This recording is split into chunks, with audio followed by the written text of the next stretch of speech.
John. You are as hopeless as any boys I've ever trained, Sir Alistair Thorne announced when they had all assembled in the yard. Your hands were made for manure shovels, not for swords, and if it was up to me, the lot of you would be sent to herding swine. But last night, I was told that Goring is marching 5 new boys up the King's Road. 1 or 2 may even be worth the price of piss. To make room for them, I have decided to pass 8 of you onto the Lord Commander to do with as he will. He called out the names one by one. Toad, Stonehead, Oryx, Lover, Pimple, Monkey, Saloon. Last of all, he looked at John. And the Bastard. Pip let fly a whoop and thrust his sword in the air. Sir Alistair fixed him with a reptile stare. They will call you men of the Night's Watch now, but you are bigger fools than the mummer's monkey here, if you believe that. You are boys still, green and stinking of summer. And when the winter comes, you will die like flies. And with that, Sir Alistair Thorne took his leave of them. The other boys gathered round the 8 who had been named, laughing and cursing and offering congratulations. Halder smacked Toad on the butt with the flat of his sword and shouted, "Toad of the Night's Watch!" Yelling that a black brother needed a horse, Pip leapt onto Gren's shoulders, and they tumbled to the ground, rolling and punching and hooting. Darian dashed inside the armoury and returned with a skin of sour red. As they passed the wine from hand to hand, grinning like fools, John noticed Samuel Tarley standing by himself beneath a bare, dead tree in the corner of the yard. John offered him the skin. A swallow of wine? Sam shook his head. "No, thank you, John." "Are you well?" "Very well, truly," the fat boy lied. "I am so happy for you all." His round face quivered as he forced a smile. "You will be first ranger some day, just as your uncle was." "Is," John corrected. He would not accept that Benjamin Stark was dead. Before he could say more, Halder cried, "Here, you planning to drink that all yourself?" Pip snatched the skin from his hand and danced away laughing. While Gren seized his arm, Pip gave the skin a squeeze, and a thin stream of red squirted John in the face. Halder howled in protest at the waste of good wine. John sputtered and struggled. Mather and Gerin climbed the wall and began pelting them all with snowballs. By the time he wrenched free, with snow in his hair and wine stains on his surcoat, Samuel Tarley had gone. That night, Three Finger Hub cooked the boys a special meal to mark the occasion. When John arrived at the common hall, the Lord Steward himself led him to the bench near the fire. The older men clapped him on the arm in passing.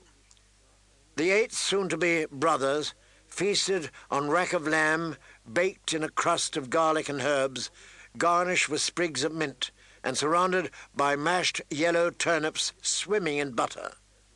"From the Lord Commander's own table," Bowen Marsh told them. There were salads of spinach and chickpeas and turnip greens, and afterwards bowls of iced blueberries and sweet cream. "Do you think they'll keep us together?" Pip wondered, as they gorged themselves happily. Toad made a face. "I hope not. I'm sick of looking at those ears of yours." "Ho," said Pip, "listen to the crow called a raven black. You're certain to be a ranger, Toad. They'll want you as far from the castle as they can.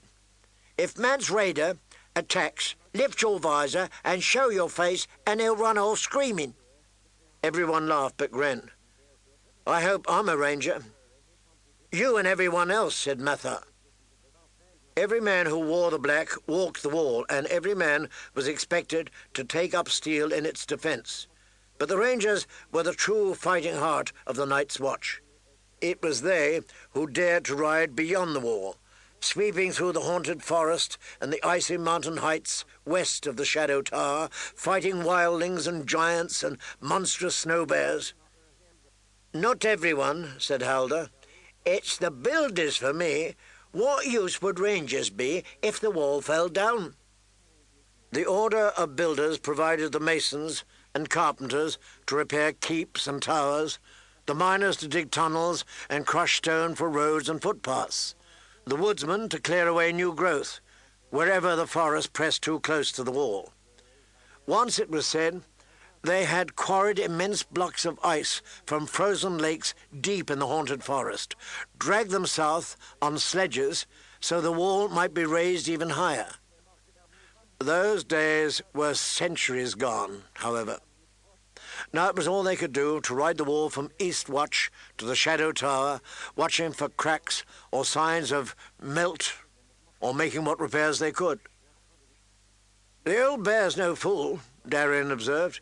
"You're certain to be a builder, and John's certain to be a ranger. He's the best sword and the best rider among us, and his uncle was the first before he—" His voice trailed off awkwardly as he realized what he had almost said.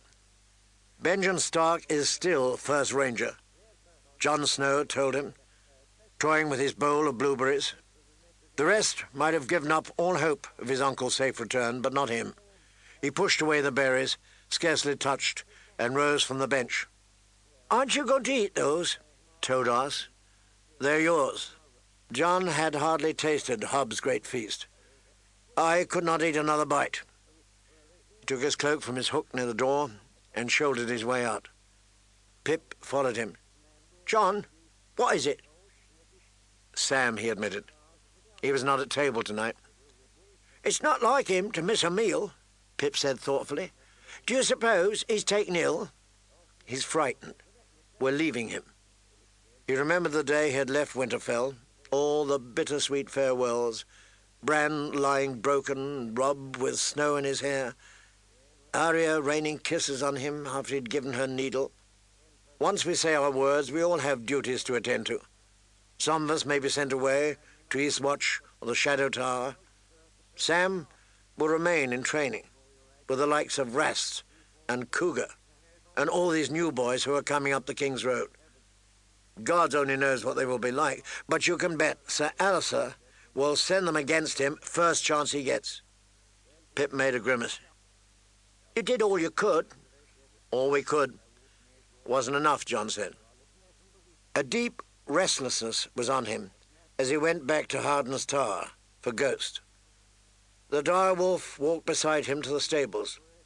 Some of the more skittish horses kicked at their stalls and laid back their ears as they entered. Jon saddled his mare, mounted, and rode out from Castle Black, south across the moonlit night. Ghost raced ahead of him, flying over the ground, gone in the blink of an eye. Jon let him go. A wolf needed to hunt. He had no destination in mind, he only wanted to ride. He followed the creek for a time, listening to the icy trickle of water over the rocks, then cut across the fields to the King's Road.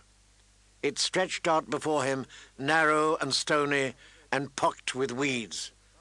A road of no particular promise, yet the sight of it filled Jon Snow with a vast longing. Winterfell was down that road, and beyond it, River Run and King's Landing, and the Eyrie and so many other places. Casterly Rock, the Isles of Faces, the Red Mountains of Dawn, the 100 Islands of Bravus in the sea, the smoking ruins of old Valyria, all the places Jon would never see. The world was down that road, and he was here. Once he swore his vow, the wall would be his home until he was as old as Maester Aemon. "I'm not sworn yet," he muttered. He was no outlaw, bound to take the black or pay the penalty for his crimes. He had come here freely, and he might leave freely, until he said the words. He need only ride on, and he could leave it all behind. By the time the moon was full again, he would be back in Winterfell with his brothers. "Your half-brothers," a voice inside him reminded him, "and Lady Stark, who will not welcome you." There was no place for him in Winterfell, no place in King's Landing either. Even his own mother had not had a place for him. The thought of her made him sad. He wondered who she had been, what she looked like, why his father had left her. Because she was a whore or an adulterous fool, something dark and dishonourable. Or else, why was Lord Eddard too ashamed to speak of her? Jon Snow turned away from the King's Road to look behind him. The fires of Castle Black were hidden behind a hill, but the wall was there, pale beneath the moon, vast and cold, running from horizon to horizon. He wheeled his horse around and started for home. Ghost returned as he crested a rise and saw the distant glow of lamplight from the Lord Commander's tower. The dire wolf's muzzle was red with blood as he trotted beside the horse. Jon found himself thinking of Samwell Tarly again on the ride back. By the time he reached the stables, he knew what he must do. Maester Aemon's apartments were in a stout wooden keep below the rookery. Aged and frail, the Maester shared his chambers with two of the younger stewards, who tended to his needs and helped him in his duties. The brothers joked that he had been given the two ugliest men in the Night's Watch. Being blind, he was spared having to look at them. Clydus was short, bald, and chinless, with small pink eyes like a mole. Chet had a wen on his neck, the size of a pigeon's egg, and a face red with boils and pimples. Perhaps that was why he always seemed so angry. It was Chet who answered Jon's knock. "I need to speak to Maester Aemon," Jon told him. "The Maester is abed, as you should be. Come back on the morrow, and maybe he'll see you." He began to shut the door. Jon jammed it open with his boot. "I need to speak to him now. The morning will be too late." Chet scowled. "The Maester is not accustomed to being woken in the night.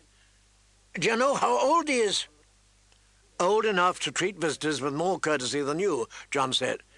"Give him my pardons. I would not disturb his rest if it were not important." "And if I refuse?" Jon had his boot wedged solidly in the door. "I can stand here all night if I must." The Black Brother made a disgusted noise and opened the door to admit him. "Wait in the library. There's wood stutter far. I won't have the Maester catching a chill on account of you." Jon had the logs crackling merrily by the time Chet led in Maester Aemon. The old man was clad in his bedrobe, but round his throat was the chain collar of his order. A Maester did not remove it even to sleep. "The chair beside the fire would be pleasant," he said, when he felt the warmth on his face. When he was seated comfortably, Chet covered his legs with the fur and went to stand by the door. "I'm sorry to have woken you, Maester," Jon Snow said. "You did not wake me," Maester Aemon replied.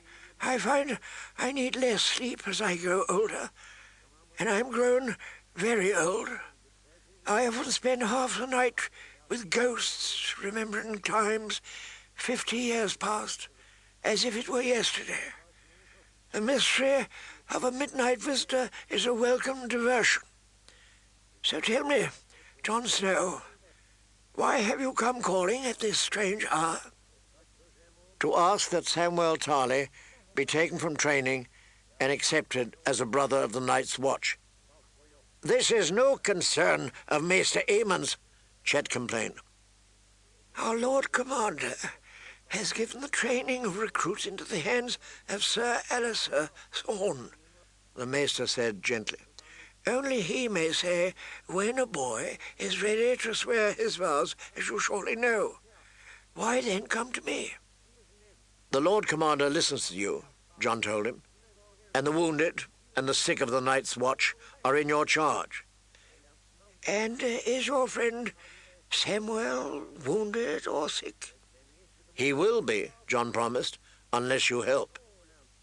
He told them all of it, even the part where it set Ghost at Rest's throat.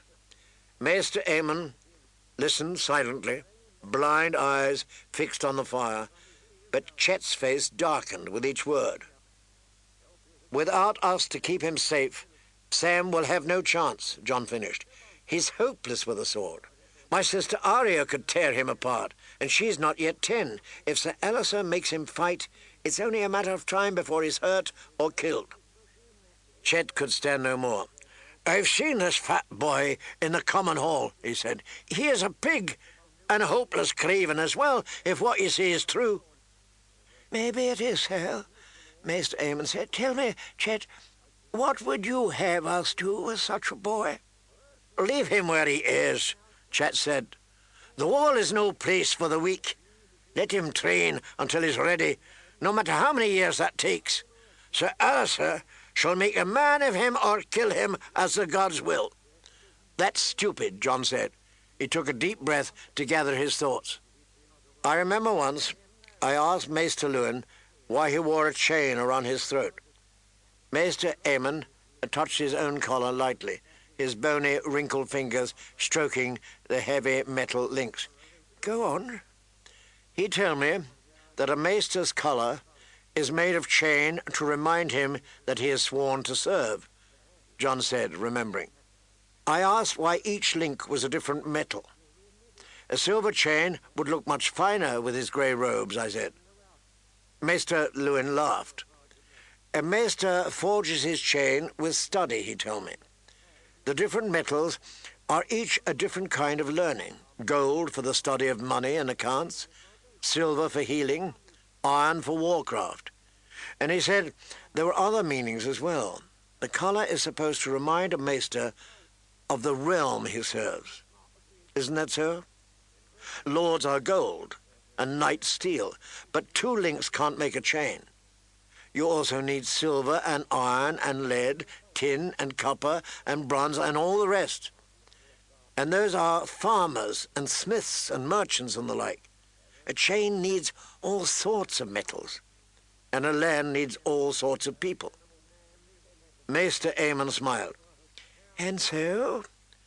"The Night's Watch needs all sorts too. Why else have rangers and stewards and builders? Lord Randall couldn't make Sam a warrior, and Sir Alistair won't either. You can't hammer tin into iron no matter how hard you beat it. But that doesn't mean tin is useless. Why shouldn't Sam be a steward?" Chet gave an angry scowl. "I'm a steward. You think it's easy work? Fit for cowards? The Order of Stewards keeps the watch alive. We hunt and farm, tend the horses, milk the cows, gather firewood, cook the meals. Who do you think makes your clothing? Who brings up supplies from the south? The stewards." Maester Aemon was gentler. "Is your friend a hunter?" "He hates hunting," John had to admit. "Can he plough a field?" the maester asked. "Can he drive a wagon or sail a ship? Could he butcher a cow?" "No." Chet gave a nasty laugh. "I've seen what happens to soft lordlings when they're put to work. Set them to churning butter and their hands blister and bleed. Give them an axe to split logs and they cut off their own foot." "I know one thing Sam could do better than anyone." "Yes?" Maester Aemon prompted. John glanced warily at Chet, standing beside the door, his boils red and angry. "He could help you," he said quickly. "He can do sums, and he knows how to read and write. I know Chet can't read, and Clydas has weak eyes. Sam read every book in his father's library. He'd be good with the ravens, too. Animals seemed to like him. Ghosts took to him straight off. There's a lot he could do besides fighting. The Night's Watch needs every man. Why kill one to no end? Make use of him instead." Maester Aemon closed his eyes, and for a brief moment John was afraid that he'd gone to sleep. Finally he said, "Maester Luwin taught you well, Jon Snow. Your mind is as deft as your blade, it would seem." "Does that mean—" "It means I shall think on what you have said, the maester told him firmly. And now, I believe I'm ready to sleep. Chet, show our young brother to the door.